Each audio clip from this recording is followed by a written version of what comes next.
నమస్తే రమ్మగారు. నమస్తే జయ. మంచి స్టోరీస్ ఏమైనా చెప్తారా? స్టోరీ సిరీస్ చెప్తారా రమ్మగారు? లేకపోతే 4 భాగాలు సిరీస్ ఒకటి చెప్దాం. చెప్పండి. చిన్న సిరీస్. ఓకే. పూర్వం బాగ్దాద్ నగరంలో ఒక బెస్త అబ్బాయి ఉండేవాడు. బెస్త కుర్రాడు, చేపల అబ్బాయి. బెస్త వాళ్ళు అంటే అంతే కదా. అయితే ఇది ఖలీఫా కథ అనమాట. ఓకే. ఆ అబ్బాయి పేరు ఖలీఫా. వాడు పరమ పేదవాడు. పాపం వాడికి పెళ్లి కూడా కాల. ఎవరు పిల్లనివ్వాల. ఇంత పేదవాడికి ఎవరు పిల్లనిస్తారు?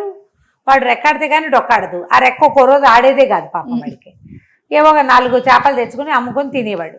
అయితే ఒకనాడు చాలా ట్రై చేశాడు, ఎక్కడా చేపలు పడల. అయితే వాడు ఊరికి చాలా దూరంలో ఉన్న టిగ్రిస్ నది అక్కడికి వెళ్ళాడు. వెళ్ళగా వెళ్ళగా వెళ్ళగా ఎంత వెళ్ళాడు. వేస్తే 3 సార్లు వేసేట వాళ్ళ ఏం పడల. 4వసారి వేస్తే వాళ్ళ బరువుగా లాగుతోంది. ఆ పూటే అనుకున్నాడు, ఏంటి నా జీవితం ఇలా ఉంది. అందరూ ఇట్లా గాలం వేస్తేనే చేపలు పడతాయి అదృష్టవంతులకి. మనకి వాళ్ళ వేసినా పడకపోతే వాళ్ళ వెయ్యేలాగా శక్తి అంతా దానికే పోతుంది. అదేంటి ఇట్లా ఇట్లా ఇలా వెయ్యాలి, దాన్ని బలంతో వెయ్యాలనుకుంటాను. బలంతో వెయ్యాలి, బలంతో లాగాలి, ఊతంగా చెయ్యాలి ఆ పని. విసుగు పుట్టింది. 3వసారి వేస్తా, ముఖ్యం 3వసారి రాకపోతే రాదనుకున్నాడు. వాళ్ళ వేసేసరికి అలా బరువుగా ఉంది. ఓహో ఏదో పడిందని లాగాడు. తీరా దగ్గరకు వచ్చాక తెలిసింది అందులో పడింది చేప కాదు, ఒక కన్ను గుడ్డి, ఓ కాలు కుంటి ఉన్న ఒక కోతి పిల్ల పడింది అందులో.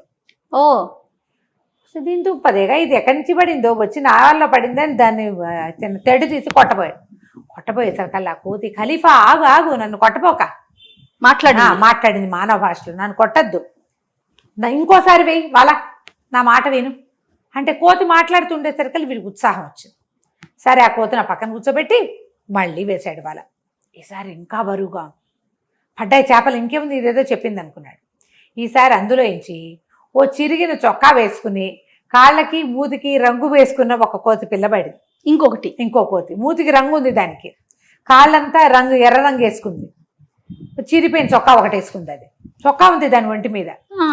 ఇదేమిటి ఊళ్ళో ఉన్న కోతులన్నీ నదిలోనే పడ్డాయా, ఇట్లా దొరుకుతున్నాయని దాన్ని తెగ తిట్టాడు. ఆ ముందు గుడ్డిదాన్ని, ఏమిటి నువ్వు వెయ్యి అన్నావు, వేస్తే ఇది ఇంకోటి వచ్చింది, ఇంకో కోతి, మాస్టి కోతి, ముష్టి కోతి అని తిట్టాడు.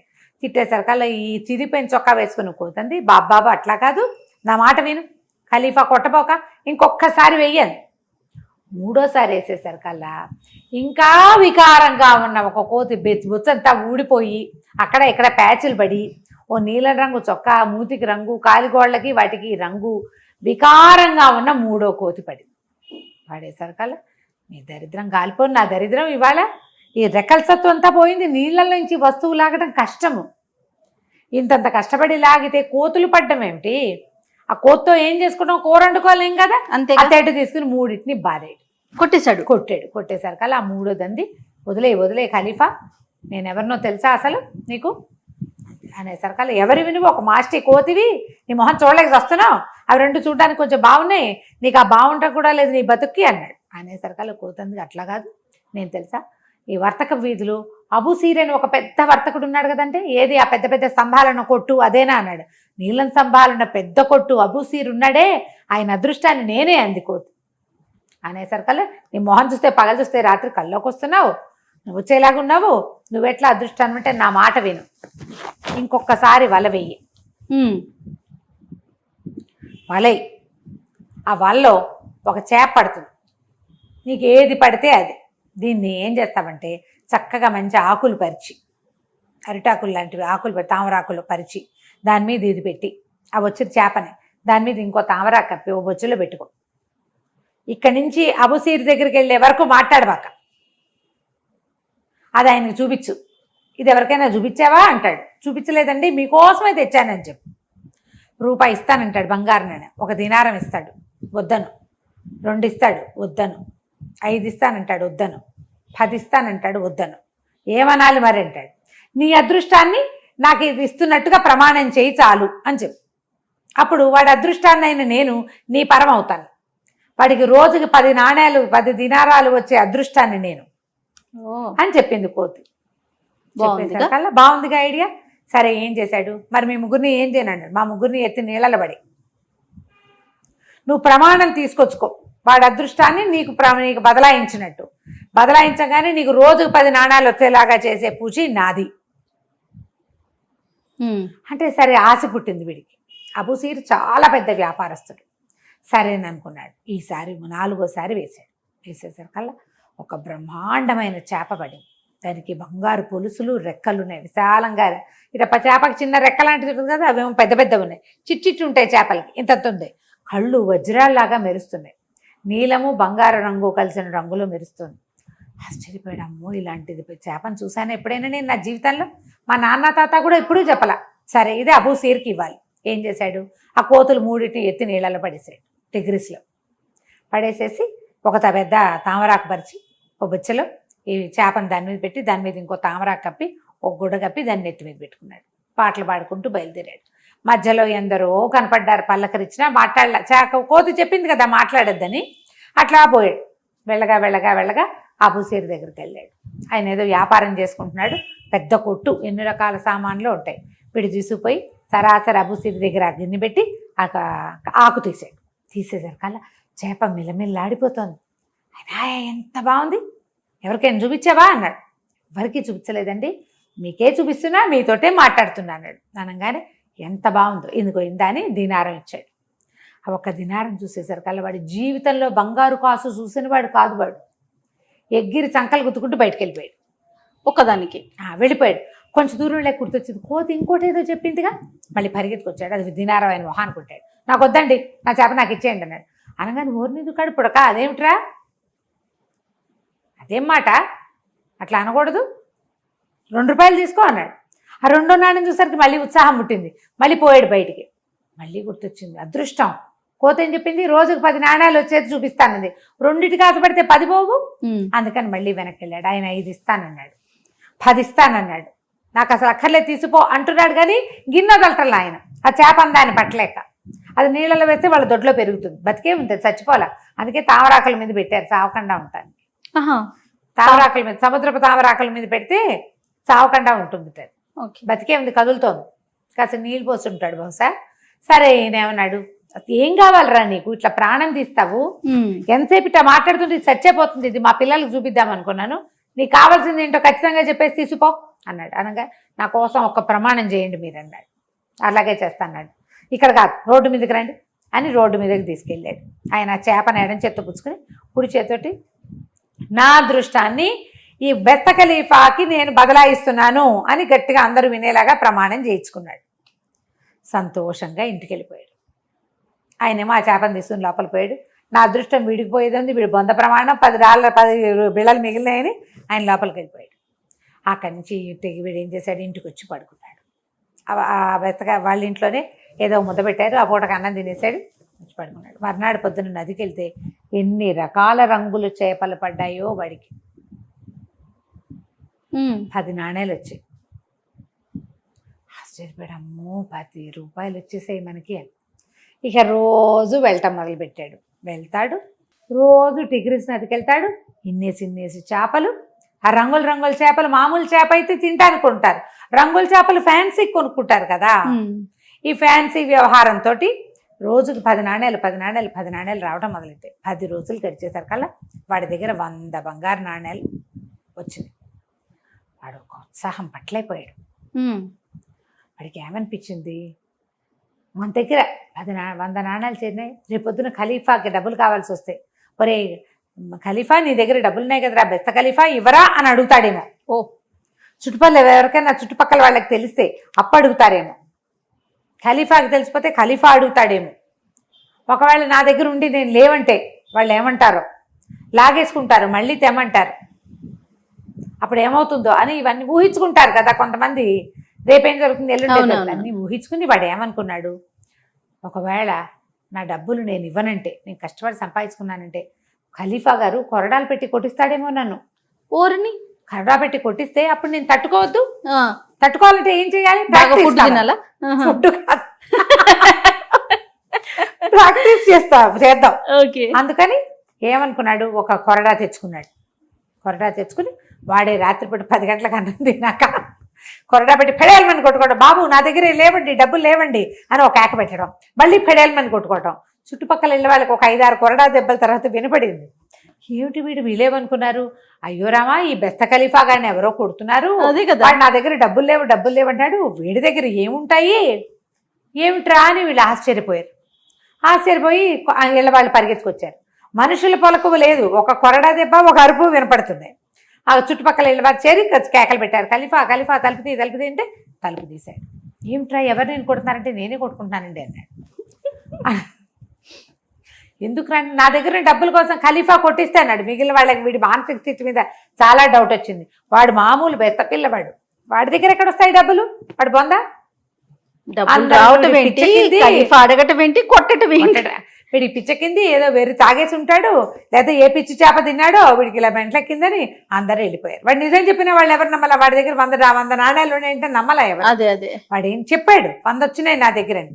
ఏమనుకున్నాడు, సరే ఓ పని చేద్దాం, ఇట్లా కాదు, ఎక్కడ ఎవరికి కనపడితే వాళ్ళు కొట్టేస్తారని భయం పట్టుకుంది వాడికి. ఎంత ఖర్చు పెట్టినా 100 చేరుతూనే ఉన్నాయి వాడి దగ్గర. ఓ 10 వచ్చినాయి అనుకో, వాడు అవి ఇవి కొనుక్కున్నా 100 ఉంటున్నాయి. ఏం చేశాడు, ఓ చిన్న అంత సంచీలు పోసి కుట్టేసి చొక్కా లోపలి భాగంలో కుట్టుకున్నాడు. దాన్ని లోపలి భాగంలో కుట్టుకుని కూర్చున్నాడు. ఒక పూట వెళ్తూ వస్తూ ఉన్నాడు అనమాట. సరే ఏమనుకున్నాడు, ఇవాళ కొత్తగా సంపాదించుకుందామని ఓ 2 రోజుల తర్వాత 2-3 రోజులు ఖాళీగా ఉండేవాడు, డబ్బులు ఉన్నాయిగా తింటూ ఉండేవాడు.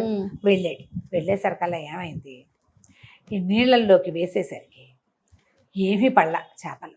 ఇదేంటి వాళ్ళు నాకేమీ ఎందుకు పడలేదు, నాకు డబ్బులు రావా ఇంకా అని ఆశ్చర్యం కాదు. ఎన్నిసార్లు వేసాడు వాళ్ళ, ఎన్నిసార్లు వేసినా పడపోయేసరికల్లా 5-6 సార్లు వేసరికి చెమటలు పోస్తాయి.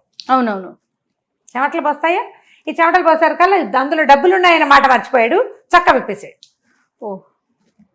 చొక్కా విప్పేసేసరికల్లా చొక్కా కిందకు వచ్చేసింది. ఈసారి వల విసిరి దాన్ని లాగే క్రమంలో ఈ కాళ్ళ దగ్గర ఉన్న చొక్కా కాస్త ఎగ్గిరెళ్ళి నీళ్ళలో పడింది. చొక్కా తీసుకునేందుకు వాడికి లభించలేదు అవకాశం. మళ్ళీ విసిరేస్తున్నాడు ఉద్రేకంతో ఆ చొక్కా కోసం. 5-6 సార్లు వేసేసరికల్లా బొక్క బోర్లా పడ్డాడు. ఈసారి ఏమైంది, ఆ వల వాడిని చుట్టుకుపోయింది.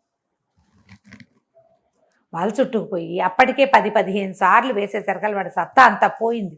భయం వేసింది, డబ్బులు పోయినాయని బెంగ వచ్చేసింది. తల్లకిందులైపోయి ఆ వల వాడంతా ఒళ్ళంతా చుట్టుకుపోయి స్పృహ తప్పిపోయి పడిపోయాడు. వీడి దగ్గర డబ్బులున్నాయని ఒక ఆత్రం ఆపుకోలేని తనం, తాపిగా రోజుకు 10 సంపాదించుకుంటూ ఇల్లు బాకలు ఏర్పరచుకుంటే సరిపోయేది కదా, దాన్ని అరిగించుకోలేని మనస్తత్వం అన్నమాట. దాంతో పడిపోయాడు. దీనికి కథకి 2వ అంకం ఒకటి ఉంది. ఖలీఫా, ఇప్పుడు వీడేమో బెస్త ఖలీఫా కదా, ఖలీఫా గారికి ఏంటంటే ఆయన ఎక్కడికో ట్రిప్కి వెళ్దామని బయలుదేరాడు. హారూన్ అల్ రషీద్ ఖలీఫాగా ఉన్నారు, అప్పుడు రాజుగా ఉన్నాడు అనమాట. రాజు ఖలీఫా అంటే. అయితే ఏంటంటే ఆయన కాలంలో అల్కిర్నాస్ అని ఒక పెద్ద నగల వ్యాపారస్తుడు ఉండేవాడట. ఆయన ఏంటంటే అసలు ఈ హారూన్ అల్ రషీద్కి అంటే పెద్ద రాజుగారికి చాలా స్నేహితుడు. అప్పుడప్పుడు అప్పులు కూడా పెడతాడు రాజుగారిని చెప్పుకునేవాళ్ళట. అయితే ఆ ఊళ్ళోకి ఏదైనా కొత్త నగ, కొత్త వస్తువు, కొత్త విషయం వచ్చినా, కొత్త బానిసలు వచ్చినా ఫస్ట్ ఆయన దగ్గరికే వచ్చేది. అంత డబ్బున్నవాడు అనమాట. అయితే ఆయనకు అప్పట్లో ఒక చాలా అందగత్తె, చక్కగా సంగీత పాడే కుతుల్ కులూబ్ అనే ఒక అమ్మాయి బానిస పిల్ల ఆయన దగ్గరకు వచ్చింది. వస్తే ఆయన ఏం చేశాడు, ఆ పిల్ల సౌందర్యానికి మురిసి చాలా బాగా పాడుతోంది, ఖలీఫాకి సంగీతం ఇష్టమని ఆ పిల్లని ఖలీఫాకి కానుకగా పెట్టారు. అతను చేశాడు, అల్కిర్నాస్ ఇచ్చాడనమాట. ఇచ్చేసరికల్లా ఏమైంది, ఈ ఖలీఫా ఈ కుతుల్ కులూబ్ తాలూకు సంగీతానికి మైమరిచి మిగిలిన రాణుల దగ్గరికి వెళ్ళేవాడే కాదట. ఎంతసేపు ఈ పిల్లతోటే ఉండేవాడు పగలు రాత్రి. ఆయన పొద్దుపూట వ్యవహారాలు చూసుకునేవాడు, సాయంకాలం సంగీతం విని అమ్మాయితో కలిసి ఉండటం కోసం ఆ అమ్మాయి మందిరానికి వెళ్ళిపోయేవాడు ఆ బానిస పిల్లతోటి. రాణి జుబేదా గారికి చాలా కోపంగా ఉండేదట. ఏమిటి మేమందరం ఏం చెయ్యాలి, వంతులు వేసుకుని రావాలి తలా ఒకసారి, మా మొహాలు ఎవరు చూడకుండా వారాల తరబడి దాని దగ్గరకు వెళ్ళిపోతే మేమంతా ఏం చేయాలని మిగిలిన రాణుల్ని కూడగట్టుకుని ఆ మంత్రులు జాఫరు వాళ్ళందరినీ కేకలు పెట్టింది. ఈయన ఎక్కడికైనా తీసుకెళ్ళండి కనీసం అమ్మాయి మించి. ఆయన ఏంటంటే ఏ వెర్రి పెడితే ఆ వెర్రే ఖలీఫాకి. అక్కడికి వెళ్ళడం మొదలుపెట్టాడు, అలా వెళ్ళిపోతూ ఉంటాడు అనమాట. మధ్యలో ఏదైనా కొంచెం గ్యాప్ వచ్చింది అనుకో, గ్యాప్ మారుతాడు ఎంతో కొంత. కొన్నాళ్ళు వెళ్ళాడు, ఇక ఆపండి అని ఇవిడ కేకలేసరికి వీళ్ళంతా ఏమన్నారు, ఆయన దగ్గరకు వచ్చి అట్లా కాదండి, కొంచెం ఇక్కడ ట్రిప్కి వెళ్దాం, ఈ మధ్యకాలంలో ఎక్కడికి వెళ్ళలేదు, ఓ బానిస పెళ్ళి వచ్చి మన స్నేహాలు విడగొడితే ఎట్లా, మనం ఊరు చూసి ఎన్నాళ్ళు అయింది, కొత్తగా తోటల్లో అన్ని పూతలు వచ్చి ఉంటాయి, వెళ్దాం అంటే సరే అందరూ వచ్చి చెప్పేసరికల్లా సరేనన్నాడు. ఓ గుంపుగా ఒక సమూహం కొంతమంది మన భటులు నిగ్రో బానిసలు వాళ్ళతోటి బయలుదేరేసరికల్లా ఏమైంది, ఎక్కడికో వెళ్ళిపోయారు. ఆ గుర్రాలు ఎగురుతూ ఉంటే ఒక ఉత్సాహం వస్తుందన్నమాట. వెళ్ళగా ఏమైంది, దాహం వేయటం మొదలుపెట్టింది ఆయనకి. దాహం వేస్తుంది. క్రమంగా ఊరు దాటేశారు. ఎవ్వరూ కనిపించట్లా. అక్కడ ఒక పెద్ద మట్టి దిబ్బలాగా కనపడింది వాళ్ళకి. కనపడేసరికల్లా ఈయన అన్నాడు, తలా వైపుకి వెళ్దాము, ఆ మట్టి దిబ్బ మీద ఏదో కనపడుతోంది, అదేమిటో చూస్తాను అన్నాడు. అనేసరికల్లా మీరెటు వెళ్ళండి అన్నాడు. ఆయనకి ఏంటంటే తన వెనకాల ఎవరైనా నలుగురు వచ్చి తనకు సహాయం చేస్తే నచ్చదు. నేను అసహాయ సూర్యుడిని, నా దారి నేను చేసుకుంటానంటాడు. అందుకని ఏం చేశారు, తలా పక్కకి నీళ్ళకి వెళ్దామని నలుగురు పోయారు. ఓ గుంపంతా అక్కడ ఉంది. దూరం నుంచి చూస్తూనే ఉన్నారు. ఈయనట వెళ్ళేసరికి పెద్ద మట్టి గుట్ట. ఆ గుట్ట మీద ఏదో చుట్టుకుని మానల్లే పడింది. కొంచెం దగ్గరికి వెళ్ళేసరికి జాఫర్ అన్నాడు, ప్రభు ఖలీఫా ఆయన వాడెవడో మనిషిలాగా ఉన్నాడండి అంటే, సరే నేను పోయి చూసొస్తా, నువ్వు రాబోకన్నాడు. ఆయనట నడుచుకుంటూ పోయేసరికి ఆయనకి ఏం కనపడింది, పెద్ద మట్టి దిబ్బ. దాని మీద ఒక చేపల వల్ల చుట్టుకుని అడ్డదిడ్డంగా పడిపోయి వెర్రుచూపులు చూస్తున్న బెస్తవ ఖలీఫా కనిపించారు. ఖలీఫాకి డబ్బులు పోయినాయని తెలిసిపోయింది. బెస్తవాడికి డబ్బు పోయింది, అర్థమైంది. ఆ దుఃఖంతో ఆవేగంతో వాడు ఇంకా వెర్రెత్తిపోయి ఉన్నాడు. ఆ వల్ల ఇరుక్కుపోయాడు. వాడు ఇంకా దొరలేసి మొత్తం వాళ్ళంతా చుట్టేసుకున్నాడు. వెర్రి వాళ్ళకం పడింది. డబ్బు సంపాదించేటప్పుడు ఒకటి ఉంటుంది, పోగొట్టుకున్నప్పుడు ఇంకో వెర్రిగా ఉంటుంది. అవునవును. వీడి దగ్గరికి వెళ్ళేసరికల్లా ఈయనకి తెలిసింది, ఎవరు నువ్వు ఏంటి అనేసరికల్లా ఆవిడకి ఏం డౌట్ వచ్చింది. ఆ బెస్తవాడికి మతిపోయి ఉన్నాడు, వాడు డబ్బులు పోయినాయి, ఎవడరా నువ్వు అని కేకలు పెట్టాడు. ఆయన ఏం చేశాడు, సరే ఓడదీద్దామని కొంచెం విడదీశాడు. విడదీసేసరికల్లా వీడు వచ్చినవాడు పెద్దవాడు గొప్పవాడు అలాంటి ఊహలు రాల. నా బట్టలేవి అని చూసుకున్నాడు. చొక్కా లేదు, చొక్కా పడిపోయింది కదా, నా చొక్కా ఏది అని అక్కడి నుంచి ఈయన చూసి ఏమనుకుంటాడు, సన్నాయి వాయించేవాడు అనుకున్నాడు, భజంత్రి వాడు అనుకున్నాడు రాజుగారిని చూసి. ఆయన ఫుల్గా బుగ్గలు నిండుగా ఉండి మూతి కొంచెం చిన్నది. అయితే మాత్రం ఎవర్రా నువ్వు భజంత్రి వాడా, నా డబ్బులు నువ్వు కాజేసావా, నా బట్టలు నువ్వు కాజేసావా, ఈ గుడ్డేసుకున్నావు, ఇది ఎక్కడిది. ఆయనకి ఇంత ముఖమల్ల అంగరఖ ఒకటి ఉంది. ఆయనకి పిచ్చ నవ్వొచ్చింది. ఆయనకి అలాంటివి ఏమైనా వింటే మహా సరదాగా ఉంటుంది. పోనీలే పాజిటివ్గా తీసుకుంటాడు. ఆయనకి పగలబడి నవ్వొచ్చేసింది. వచ్చాక హాత్తేరి నవ్వుతావా, నా గుడ్డ లాగేసావు, నా బట్టలు కాజేసావు, నా డబ్బులన్నీ కాజేసావు, ఏవి తీ నా డబ్బులు అన్నాడు. నా దగ్గర డబ్బులు లేవన్నాడు. డబ్బులు లేవంటే విప్పు, చొక్కా విప్పేయంటే చొక్కా విప్పేయడం మరీ సరదా. ఆయన ముఖమల్ల అంగరఖ తీసేసాడు. ఈ అంగరఖ వేసుకున్నాడు. పై చొక్కా లేదు, వచ్చిన గోచి మాత్రమే ఉంది. వేసుకున్నాక ఇదేమిటి ఇంత బారుంది, నా చొక్కా ఎంత మంచిది, వాడు వేసుకునేది ఇంత చొక్కా, ముష్టి చొక్కా, అది మంచిది ముఖమల్ల అంగరఖ కంటే. ఒక డబ్బులు ఉన్నాయి కదా, ఆయన దగ్గర ఇంత పిడివాకుంది, అది తీసుకుని కింద తక్క కోసేశాడు. ఆ ముఖమల్ల అంగర ఇంత పొడుగుంది. అది అంగరఖాలంటే ఇంచుమించు ఓవర్ కోట్ లాంటిది కదా, వీడు మోకాళ్ళ దాకా కోసేశాడు, కాళ్ళకి అడ్డం పడుతుందని. అక్కడి నుంచి నువ్వేమిటి బూరా బుత్తే నీకేమొస్తుంది, భజంత్రి వాడా నీకు అని అడిగాడు. అడిగేసరికల్లా ఆయనకి పక్కపక్క నవ్వొచ్చింది. ఆ నెలకు 10 దినారాలు ఇస్తారులేనండి. చిచ్చి 10 దినారాలండి, మనకు రోజుకే 10 దినారాలు వస్తాయి. వీడు రోజుకు 10 చొప్పున 10 రోజులు సంపాదించాడు. నువ్వు నాతో ఉండు, నీలాగా హట్టాకట్టాగా ఉన్నవాడు ఒకటి దొరికితే కనుక మనం చక్కగా వలేసి చేపలు పెడదాం, నీకు చేపలు పట్టడం నేర్పిస్తా, వచ్చా నీకు అన్నాడు. వాడు రాదన్నాడు.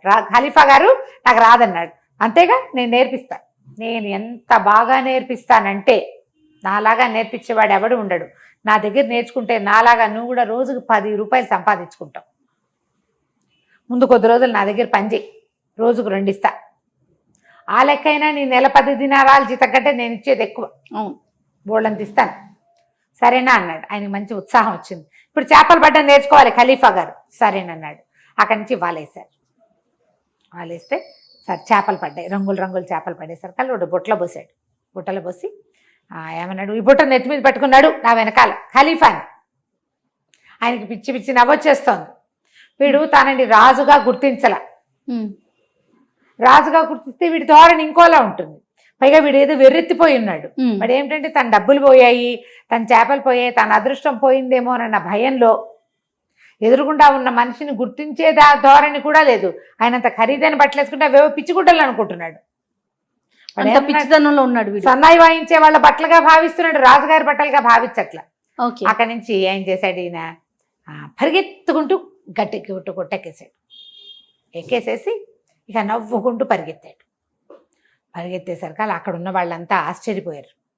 వీడు మంచినీళ్ళు అడిగాడు ఈయన ఖలీఫా. మంచినీళ్ళు ఆ కనపడేది టిగ్రిస్ నది కాదా, నువ్వేంటి ఇలా అడుగుతున్నావు, నీకు అది కూడా తెలియదంటే ఈయన పోయిన నదిలోకి వెళ్ళి మంచినీళ్ళు తాగొచ్చాడు.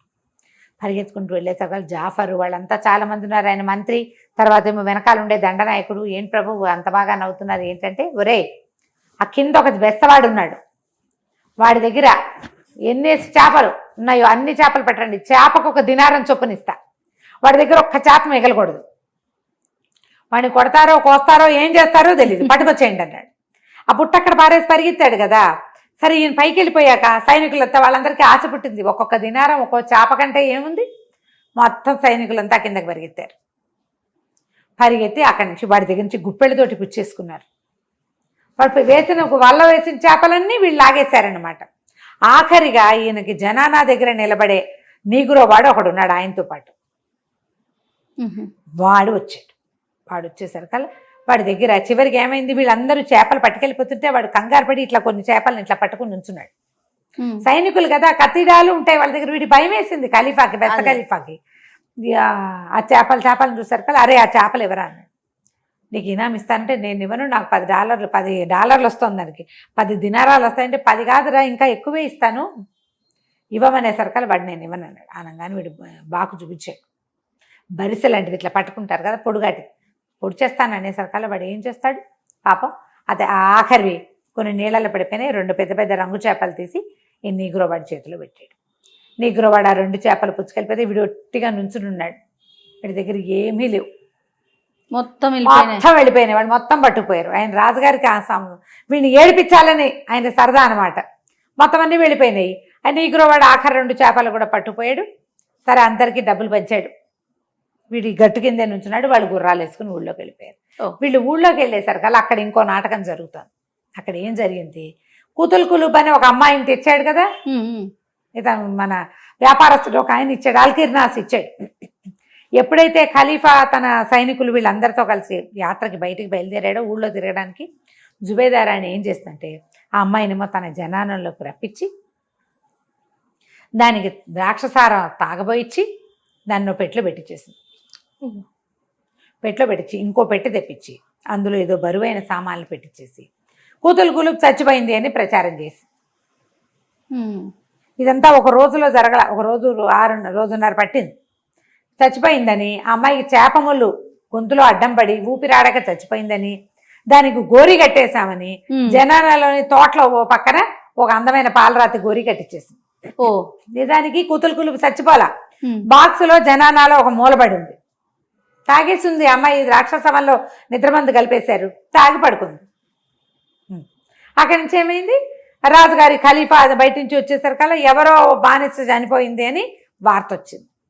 ఎవరు చనిపోయారు అని వెళ్ళేసరికల్లా జనానాలో అందరూ అయ్యో అయ్యో కూతులు కులుబు ఎంత బాగా పడేది, చేప ముళ్ళు ఇరుక్కుంది, చేప ఎముక గొంతులో ఇరుక్కుని చచ్చిపోయింది, చేప ఎముక ఎక్కడిది అంటే జుబేదా రాణి రాణులందరికీ మరి విందిచ్చింది. కూతులు కులుబుని కూడా బానిసగా కాకుండా రాణిగానే ఆహ్వానించింది. అందరూ తిన్నారు తాగారు. ఆమె సన్నటిది కదా, నాజూకు మనిషి, ఆ చేపముళ్ళు ఇరుక్కుపోయింది, చచ్చిపోయింది. రాజుగారు ఖలీఫా గారు లబోదిబోమని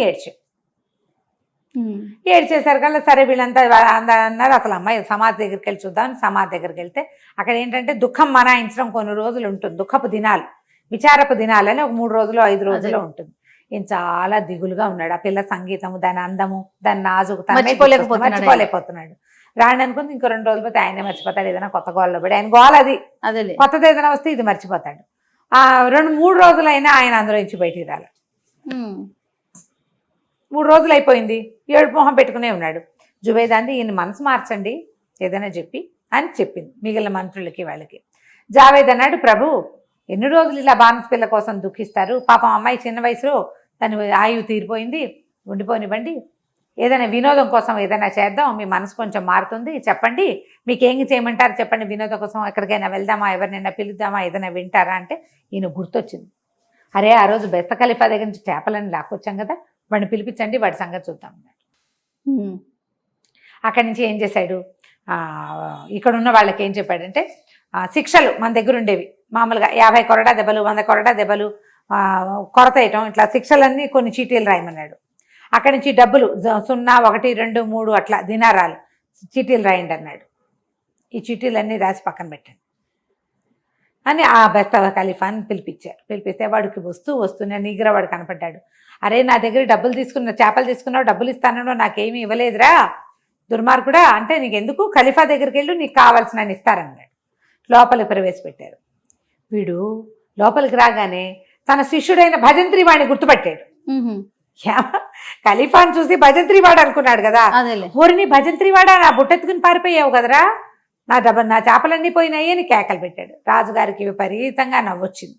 వీడికి కాసేపటికి అర్థమైంది, వీడు భజంత్రి వాడు కాదు, నేను పొరపాటు పడ్డాను, ఈ మొత్తం ఉన్న జనం అంతా ఆయన మాట వింటున్నారు అని అర్థం. ఆయన ఖలీఫా అని అర్థమైంది. కొంచెం బిక్క చచ్చిపోయాడు. ఏం చేయాలో తెలియపోతే ఈయన మంచి సరదా వచ్చి ఒక ఆట ఆడుకుందాం, అక్కడ నాదొక చేపలు పట్టడం నేర్పించావు కదా, ఇక్కడ నీకు ఇంకొకటి నేర్పిస్తాను, ఈ చీటీలు ఉన్నాయి, చీటీలో ఏదొస్తే అది ఇస్తాను ఇక్కడ అనేసరికల్లా మొదటి చీటీ తీయగానే 50 కొరడా దెబ్బలు వచ్చింది. అయ్యో, వీడు 50 కొరడా దెబ్బలు తిన్నాడు. వీడు ఇంతకుముందు ప్రాక్టీస్ చేశాడు.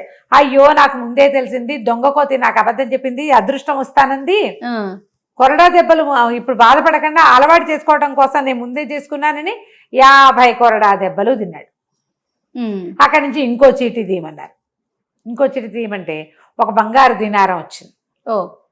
దినారం ఇచ్చారు. 50 కొరడా దెబ్బలకి ఒక దినారమా, అయ్యో రామా నా దగ్గర 100 పోగొట్టుకున్నానంటే ఇంకో చీటీ తీరా ముచ్చే 3వ సారి అన్నారు. వాడు 3 సార్లు చేస్తాడు కదా అన్ని పనులు, చేసేసరికి 0 వచ్చింది. ఇక నీకు ఇచ్చేది లేదు చచ్చేది లేదని రాజుగారు పక్కపక్క నవ్వుతూ ఈ దినారం ముచ్చుకుని బయటికి పొమ్మనేసరికల్లా బయట ఉన్న నీగ్రో వాడు ఏమిచ్చాడు ఖలీఫా నీకు ఏమిచ్చాడు, 50 కొరడా దెబ్బలు ఇచ్చాడు, అసలు సగం నువ్వు తీసుకో, ఇగో ఈ బోడి దినారం నాకెందుకు అని చెప్పేసి ఆ దినారాన్ని ఎత్తి నీగ్రో మీదకి విసిరుకొట్టాడు. నీగ్రో వాడికి చాలా జాలేసింది. అయ్యో పాపం, వాడి చేపలన్నీ తీసుకుని మనమంతా డబ్బులు తీసుకున్నాం కదా, నాకు కూడా 2 దినారాలు వచ్చినాయి అని చెప్పి ఏమనుకున్నాడు, ఆ ఫ్రెండ్స్ అందరికీ అరే కేకలు పెట్టాడు, అరే వీళ్ళందరూ వీడికి ఏమన్నా ఇద్దానరా అంటే చాలా వచ్చినాయి చేపలు, తలా 1 దినారం వేసి అదొక 100 దినారాలు అయింది. ఆ 100 చేతిలో పెట్టి ఇవి పట్టుపోరా అనేసరికల్లా ఆ 100 చేతితో పుచ్చుకుని మెల్లిగా బయటికి వెళ్ళిపోయాడు. కూతులు కులుపుని బాక్స్లో పెట్టారు కదా జుబేదా రాణి గారు, ఆవిడ ఏం చేసిందంటే ఆవిడ దగ్గర ఉన్న నల్లటి నీగ్రో బానిసని, అరే దీన్ని తీసుకెళ్లి బజార్లో ఎక్కడైనా అమ్మేసేయండిరా అని చెప్పేసరికల్లా బజార్లోకి ఇచ్చేశారు. బజార్లోకి వెళ్ళిపోయింది అది. ఈ నీగ్రో బానిస వాడి దగ్గర నుంచి నాణ్యాలు చేపలు తీసుకున్నామని 100 నాణ్యాలు ప్లస్ వాడు 1 నాణ్యం 101 వాడి చేతిలో పెట్టి వెళ్ళరా బాబు అని పంపించాడు. వృధాగా కొరడా దెబ్బలు తిన్నాడు, రాజుగారి సరదా కోసం అని చెప్పి ఇచ్చాడు. వీటి డబ్బులు పుచ్చుకుని వెళ్తుంటే ఒక చోట ఒక ముసలివాడు ఒక పెద్ద చెక్క పెట్టని పెట్టుకుని దాని పక్కన కూర్చుని దాన్ని వేలం వేస్తున్నాడు. పాడండి, ఇది మామూలు పెట్టె కాదు, దీంట్లో మహత్తర శక్తులున్నాయి, మహత్తరమైన బంగారం ఉందో, వెండుందో, బట్టలున్నాయో, ఎక్కడ ఏమున్నాయో తెలీదు, పెట్టెకి బీగం వేసింది, జుబేదా రాణి గారి మందిరం నుంచి వచ్చింది కాబట్టి తప్పకుండా ఖరీదైన వస్తువులే ఉంటాయి, మీకేం నష్టం రాదు, రూపాయి నష్టపోరు, పాడండి అంటే మనవాడు కొంచెం ఉద్రేకి కదా ఈ బెస్త ఖలీఫా, అక్కడ పాడాడు. నుంచుంటే అందరు పాడుతున్నారు, రూపాయి 2 3 4 5 11 16 అని 100 అన్నారు. 100 నాకు వీడి గుర్తొచ్చింది, తన దగ్గర ఒక 100 ఒక నాణ్యం ఉన్నాయి, 101 అన్నాడు. ఉద్రేకి ఆలోచించాడు వాడు, ఆలోచించకుండానే ఇట్లా చేసుకున్నాడు. 101 అనగానే గంట కొట్టేశారు కదా. ఏం చేస్తాడు, అప్పటిదాకా వాడి జీవితంలో ఎప్పుడు 100 నాణ్యాలు కంటితో చూసిన వాడు కాదు. వాడు ఇంకేం చేయలేక ఆ 101 నాణ్యాలు వాళ్ళ చేతిలో పెట్టి ఆ పెట్టె మోసుకుంటూ ఇంటికి తెచ్చుకున్నాక వాడికి ఏమనిపించింది, నాకు కోత ఏం చెప్పింది, అదృష్టం రోజు 10 చొప్పున ఇస్తానంది, 100 పోయింది, 100 వచ్చింది, 100 పోయింది, కానీ మళ్ళీ వాళ్ళ 100 వచ్చింది, 100 పోయిందంటే మళ్ళీ ఇప్పుడు ఇంక వస్తుందన్నమాట, గ్యారంటీగా ఇందులో ఏదో ఉంటుందని పెట్టని తీయడానికి ప్రయత్నం చేశాడు. రాల.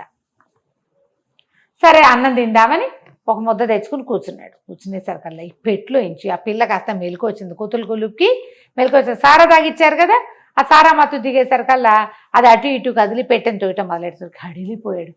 భూతప్రేత పిశాచాలు ఏవో ఇందులో బంధించి ఆ తర్వాత దీన్ని ఇచ్చేసి ఉంటారని కేకలు పెట్టాడు. ఏమనుకున్నాడు, ఇప్పుడు ముందు దీన్ని తీయాలంటే సుత్తి శానం కావాలి, పెట్టె పగలు కొట్టాలి, అవి శబ్దాలు చేస్తున్నాయి భూతాలు, వాటి విముక్తంగా కల్పిస్తే బాగుంటుందని కేకలు పెట్టి, అయ్యా బాబు ఎవరన్నా సహాయం చేయండి, సుత్తి ఇవ్వండి, శానం ఇవ్వండి, భూతాలు ఉన్నాయి, పిశాచాలు ఉన్నాయి నరిచేసరికల్లా చుట్టుపక్కల ఇళ్ళ వాళ్ళంతా లేచారు. ఏమిట్రా నీ గోలంటే, మా ఇంట్లో భూత ప్రేత పిశాచాలనే, సుత్తి శానం ఇవ్వండి వాటిని పోగొట్టుకుంటానంటే, వీడి గోలమండ సుత్తి శానంతో భూత ప్రేతాలను ఎట్లా పోగొడతాడు? పెట్టుంది అనే పాయింట్ చెప్పటల్లా వాడు. అదే భూతాలు ప్రేతాలు అంటాడు, సుత్తి శానం అంటాడు. సరే సుత్తి శానం పడేశారు.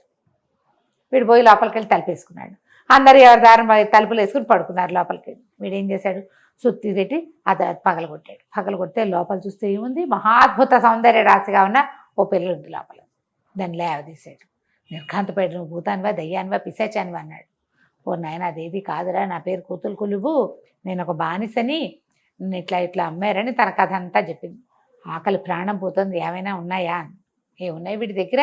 ఉన్న ఒక ముద్ద వీడు తినేశాడు. నా దగ్గర ఏమి లేవు. డబ్బులు ఉన్నాయని, డబ్బులు ఎక్కడివి? 101 నాణేలు పెట్టి నేను కొంటికి కదా, నేను కొంటేనే ఇంకా నా దగ్గర డబ్బులు లేవన్నాడు. నాకు ఆకలిస్తుంది, ఎలాగా ముందు దాహం వేస్తుందండి. అక్కడి నుంచి వీడికి అన్నీ ఓసారి ఆలోచించండి, దాహం వేస్తుందండి అనగానే పెద్ద పెద్ద కేకలు పెట్టి మంచినీళ్ళు ఇవ్వండి, మంచినీళ్ళు ఇవ్వండి అంటే ఈ చుట్టుపక్కల వాళ్ళంతా తలా 2 తిట్లు తిట్టి మంచినీళ్ళు పోసారు. కొన్ని నీళ్ళ కూజ ఇచ్చారు. నీళ్లు తాగింది. 10 నిమిషాలు కూర్చున్నాక ఆకలంట మొదలుపెట్టింది. డబ్బులు ఉన్నాయి అంటే డబ్బులేవి? అక్కడి నుంచి మళ్ళీ కేకలు పెట్టాడు. ఆకలి చచ్చిపోతున్నాం, ప్రాణం పోతుంది, ఏదైనా ఉంటే పడేయండి పడేయండి అంటే చుట్టుపక్కల వీళ్ళ వాళ్ళంతా రాత్రి 11 గంటలకు ఏముంటుంది తలా ఒక ముద్ద వేశారు. సరే ఇద్దరు కలిసి కూర్చుని తిన్నారు. తిన్నాక ఈ అమ్మాయి ఏమంది, ఓ పని చెయ్యి. సరే ఈ అమ్మాయి కథ అంతా చెప్పింది కదా, చెప్పి ఖలీఫా నన్ను కనుక అక్కడికి చేర్చావంటే ఖలీఫా నీకు డబ్బు ఇస్తాడంటే వీడంటాడు బెస్త ఖలీఫా. ఖలీఫా అంటే ఎవడో అనుకోకు, వాడు నా దగ్గర చేపలు పట్టుకోవడం నేర్చుకున్నటువంటి భజంత్రి వాడే. వాడికి నేనే నేర్పించాను. అక్కడికి వెళ్ళాక అంతా ఖలీఫా ఖలీఫా అని వాడి మాట వింటాననేసరికల్లా తెగ తిట్టింది అమ్మాయి. నీ బొందా, ఆయనకు అట్లాంటి సరదాలు ఎక్కువ, ఆయన్ని వదులు బోరోదేవాడివని నువ్వు ఎట్టా అనుకున్నావు? ఈ వెకిలి మాటలు మానేయి, ఇట్లా పిచ్చివాగుడు బాగకూడదు, నీ బుర్ర పనిచేయదా? అంతమంది సైనికులు ఉన్న దాంట్లో భజంత్రి వాడు ఎందుకుంటాడు? ఆలోచించవా నువ్వు అని తిట్టింది. సరే ఇద్దరు కలిసి తిన్నారు కదా, ఇప్పుడు పడుకుందాం, రేపు పొద్దున్న చూసుకుందాం అనుకున్నారు. రాత్రికి పడుకున్నారు. పడుకున్నాక ఈ అమ్మాయి ఏం చేసింది, మర్నాడు పొద్దున నాకు నా మాట విను, నేను నీ ఉత్తరం రాసిస్తా. ఆల్కీర్నాస్ ఉత్తరం రాసింది. రాణి జుబేదా నన్ను ఇట్లా తాగిచ్చి పడుకోబెట్టింది, ఒక పెట్లో పెట్టారు, అది నా ఎవరో బెస్తవాడు కొన్నాడు, వాడి ఇంట్లో ఉండిపోయాను నేను అని చెప్పి ఆయనకి ఉత్తరం రాసి ఇచ్చేసరికల్లా ఆల్కీర్నాస్ ఇంట్లోకి ఎవరైనా వెళ్ళగలరు, ఖలీఫా దగ్గరికి ఎవరు వెళ్ళలేరు. ఆ కాగితం జనానా చేతిలో పడిందంటే దీన్ని చంపేస్తారు ఇక్కడ. అందుకని తెలివిగా ఎవరైతే తనని ఖలీఫా దగ్గర చేర్చారో వాళ్ళకు ఉత్తరం రాసింది. వీడు ఆ ఉత్తరం పుచ్చుకుని బెస్తవాడు అక్కడికి పోయాడు. పోయి అది చూపించాడు. చూపించేసరికల్లా ఆయన తెల్లబోయి పరిగెత్తుకుంటూ వెళ్ళి ఖలీఫాకి తెలియజేశాడు. ఆ ఖలీఫా చాలా ఆనందంతో అమ్మయ్య కులుకుతుబ్బు కుతుబ్బు, ఈ అమ్మాయి బతికే ఉంది, కుతులు కులుబు అని చెప్పి ఒక సైన్యాన్ని వచ్చిన గుంపుని పంపించి ఆ బెస్తవాడిని ఆ కుతుబుని ఇద్దరిని తెప్పించుకున్నాడు. ఆమెను చూసి చాలా సంతోషించాడు. అక్కడి నుంచి ఈ బెస్తవాడిని అంతా వాడికి జరిగిందంతా వాడు మళ్ళీ మళ్ళీ వివరంగా చెప్పించుకున్నాడు అనమాట. నీకు అదృష్టం ఎలా వచ్చింది, ఏం జరిగింది, నువ్వు తర్వాత ఏం చేసావు అని. అన్ని వాడు చెప్పిన ప్రతి వాక్యానికి పగలబడి నవ్వొచ్చింది. వాడు ఏం చెప్పాడు, మొదలు 3 కోతులు వచ్చినాయి, మొదటి కోత అలా ఉంది, దాన్ని నేను కొట్టాను, రెండో కోత తీసుకురమ్మంది, మూడో కోత నేను తర్వాత అక్కడి నుంచి ఆయన దగ్గర తీసుకెళ్లారు. అలీనూరు ఎవరో ఉన్నాడు కదా, ఆయన వర్తకుడు అబుసీర్ని కేకేశారు. అబుసీర్ని కేకేస్తే వాడు చెప్పాడు, ఓసారి నాకు ఆ కోతి దొరికింది, నేను దాన్ని నీ అదృష్టాన్ని అని చెప్పింది, నాది వ్యాపారం ఎత్తుకుంది. తర్వాత ఈ అబ్బాయి వచ్చి అసలు అతను ఏమనుకున్నట్ట, నన్ను మతం మార్చుకోమని ప్రమాణం చేయమంటున్నాడు అనుకుని నేను కొట్టించాడు కూడా బెస్తవాడిని ఆయన. అది కాదు, జస్ట్ నీ అదృష్టం నాకేమన్నారు, దానికి ఏముందని ప్రమాణం చేశాను అన్నాడు. అవన్నీ విని ఈయన చాలా సంతోషించాడు. సంతోషించి వీడికి నువ్వు నీ చేపలు పోగొట్టుకున్నందుకు, తర్వాత ఏమో నాకు చేపలు పట్టడం నేర్పించినందుకు, ఇంత వినోదాన్ని ఇచ్చినందుకు, ఈ కుతులు కులుపుని మళ్ళీ నా దగ్గరికి చేర్చినందుకు అని చెప్పి 50,000 దినారాలు ఇచ్చాడు. వీడు అదృష్టం చూడు, ఆ కోతిని పట్టుకున్న అదృష్టం అనమాట. ఇచ్చి ఒక ఇల్లు వాకిలి ఏర్పరిచి రాజుగారిని వినోదపరచడానికి కబుర్లు చెప్పడం కోసం అప్పుడప్పుడు కబుర్లు చెప్పడానికి వచ్చేలాగా ఏర్పరిస్తే ఈ బెస్తవాడు ఇంకా బెస్తవాని మానేసి చేపలు పడ్డం మానేశాడు. చక్కగా హాయిగా ఇల్లు వాకిలి ఏర్పరచుకుని ఒక మంచి ఉన్నత కులీన సంజాత అయిన ఒక పిల్లని పెళ్లి చేసుకుని సంతోషంగా రాజుగారి ఏమంటారు ప్రాపక వర్గంలోనే ఒకడుగా ఎంతో కాలం ఉండిపోయాడు. ఈ చూడు, వాడు ఏంటంటే అదృష్టమే అవును, కానీ ఎవరికైనా ఏదైనా కలిసి వస్తే దాన్ని 5 పైసలు మింగిన ఎలకల్లాగా అయిపోతారు. ఈ ఖలీఫా కథల్లో అలాంటివి చాలా కనపడతాయి. అదృష్టాల్ని అరిగించుకోలేరనమాట, సహజంగా తీసుకోలేరు. కలిసి వచ్చేసరికల్లా మనం కూడా అంటాం, నడమంత్రం నరాల మీద కూరుపని నేల మీద ఆగలేని తనం వస్తుంది. ఆగలేని తనంతో వీడి ఇంతకు పాడు చేసుకున్నాడు కానీ పాపం మళ్ళీ తెచ్చుకో కలిసి వచ్చింది. కోతి చెప్పింది కదా అదృష్టం కలిసి అంతే. వస్తుందని. అంతే కథ కంచికి మనం ఇంటికి. సూపర్ రమ్మ గారు. నమస్తే. నమస్తే.